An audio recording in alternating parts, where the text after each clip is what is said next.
Hi friends, അസ്സാം വലൈക്കും. Welcome to വരാസ് വേൾഡ്. അപ്പോൾ ഇന്ന് ഞാൻ ഓണത്തിൻ്റെ സ്പെഷ്യൽ ഒരു പായസമാണ് ഉണ്ടാക്കാൻ പോകുന്നത്. അപ്പോൾ ആദ്യം തന്നെ എല്ലാവർക്കും എൻ്റെ ഹാപ്പി ഓണം. അപ്പോൾ പായസം ഉണ്ടാക്കാൻ വേണ്ടിയിട്ട് ഞാൻ ആദ്യം തന്നെ ഇവിടെ വെള്ളം ഒഴിച്ചിട്ട് അത് മെൽട്ടാക്കാൻ വേണ്ടി വെക്കുന്നുണ്ട്.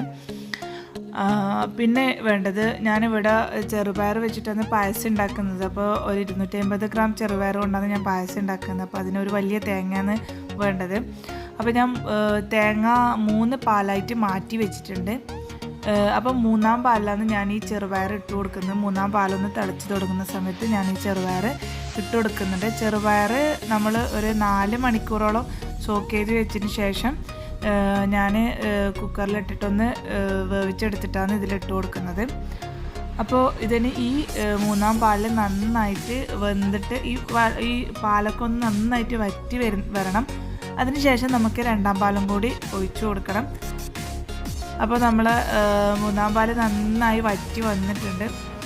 അപ്പോൾ നമ്മൾ ഇത് കൂടുതലായിട്ട് ഇങ്ങനെ ഒന്ന് യോജിപ്പിച്ചെടുക്കണം. അപ്പോൾ നന്നായിട്ട് ആ ചെറുപയറൊന്ന് ഉടഞ്ഞ് കിട്ടും. അത് ഉടഞ്ഞ് കിട്ടുന്ന രീതിയിൽ നന്നായിട്ടൊന്ന് ഇളക്കി കൊടുക്കണം. നമുക്ക് ഇതേപോലെ വേവിച്ചിട്ടൊക്കെ ഉണ്ടാക്കുന്നുണ്ടെങ്കിൽ പെട്ടെന്ന് ഒരു 1/4 മണിക്കൂർ 20 മിനിറ്റ് കൊണ്ട് നമുക്ക് വേഗം പെട്ടെന്ന് പായസം ഉണ്ടാക്കിയെടുക്കാൻ പറ്റും. പായസം കുറേ ടൈം പിടിച്ച് ചെയ്യേണ്ട ആവശ്യമൊന്നുമില്ല.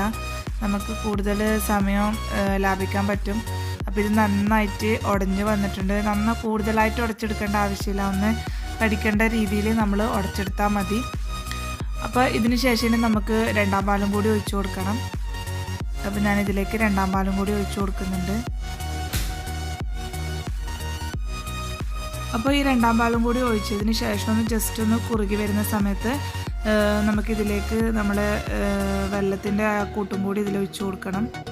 കുറച്ച് വെന്ത് വന്നതിന് ശേഷം നമ്മൾ വെള്ളം ഒഴിച്ചു കൊടുക്കാൻ പറ്റും, അല്ലെങ്കിൽ പെട്ടെന്ന് നമുക്ക് വെന്ത് കിട്ടില്ല. അപ്പോൾ എൻ്റെ പയറൊക്കെ നന്നായിട്ട് വെന്ത് വന്നിട്ടുണ്ട്. ഇനി നമുക്കിതിലേക്ക് വെള്ളത്തിൻ്റെ കൂട്ടും കൂടി ഒഴിച്ചു കൊടുക്കാം.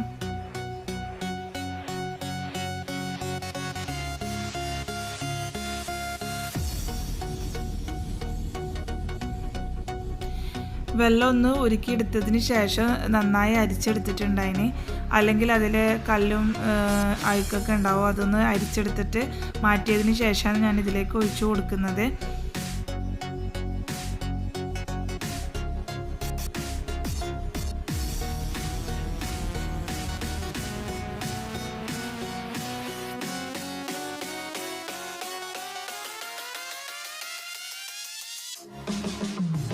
അപ്പോൾ നമ്മൾ പായസം നന്നായിട്ട് വറ്റി വരുന്നുണ്ട്. ഇനി ഇതിലേക്ക് ഉപ്പ് ആഡ് ചെയ്യണം. ഉപ്പും പിന്നെ ഏലക്കാപ്പൊടിയും കൂടി ഇട്ട് കൊടുക്കണം. അപ്പോൾ ആവശ്യത്തിനുള്ള ഉപ്പും കൂടി ഞാൻ ഇതിൽ ഇട്ട് കൊടുക്കുന്നുണ്ട്. പിന്നെ വേണ്ടത് ഏലക്കാപ്പൊടിയാണ്. ഞാനിവിടെ ഏകദേശം ഒരു ടീസ്പൂണാണ്, 1 ടീസ്പൂണോളം ഏലക്ക പൊടിച്ചതും കൂടി ഇട്ട് കൊടുക്കുന്നുണ്ട്.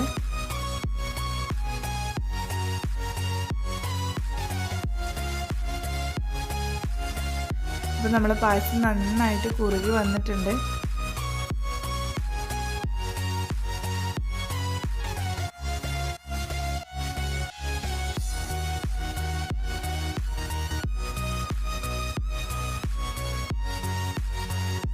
അപ്പോൾ പായസം നന്നായി വറ്റി വന്ന് കുറുകി വന്നിട്ടുണ്ട്. ഇനി നമ്മൾ ഇതിലേക്ക് 1-ാം പാലും കൂടി ഒഴിച്ചു കൊടുക്കുന്നുണ്ട്. 1-ാം പാൽ ഒഴിച്ചതിന് ശേഷം നമുക്ക് ഫ്ലെയിം ഓഫ് ചെയ്യണം. കൂടുതൽ തിളക്കേണ്ട ആവശ്യമൊന്നുമില്ല. അപ്പോൾ ഞാൻ ഇതിലേക്ക് 1-ാം പാലും കൂടി ഒഴിച്ചു കൊടുക്കുന്നുണ്ട്. ഇനി ഈ 1-ാം പാലൊന്ന് നന്നായിട്ട് മിക്സ് ചെയ്തെടുത്തിട്ട് നമ്മളൊന്ന് ഫ്ലെയിം ഓഫ് ചെയ്യുന്നുണ്ട്.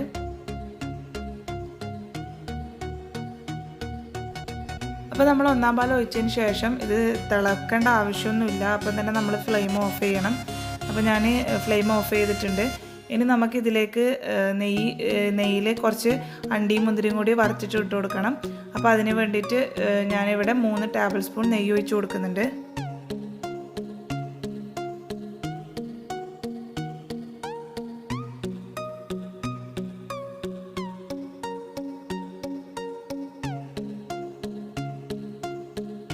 അതിലേക്ക് കുറച്ച് അണ്ടിയും മുന്തിരിയും കൂടി ഇട്ട് കൊടുക്കുന്നുണ്ട്. എന്നിട്ട് ഇതൊന്ന് റോസ്റ്റ് ചെയ്തെടുത്തതിന് ശേഷം നമ്മളെ പായസത്തിൻ്റെ മേലെ ഇത് ഒഴിച്ചു കൊടുക്കുകയാണ് ഞാൻ ചെയ്യുന്നത്.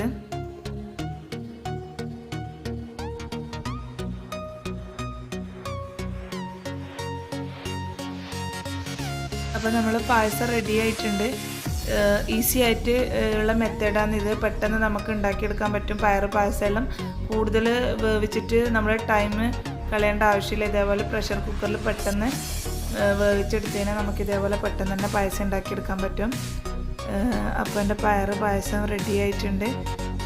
എല്ലാവരും ഇതേപോലെ ഒന്ന് ഉണ്ടാക്കി നോക്കണം. ഇഷ്ടമായെങ്കിൽ ലൈക്ക് ചെയ്യാനും ഷെയർ ചെയ്യാനും കമൻറ്റ് ചെയ്യാനും മറക്കരുത്. അപ്പോൾ ഇന്നത്തെ വീഡിയോ ഇത്രയേ ഉള്ളൂ. അപ്പോൾ എല്ലാവർക്കും എൻ്റെ ഒന്നുകൂടി ഹാപ്പി ഓണം.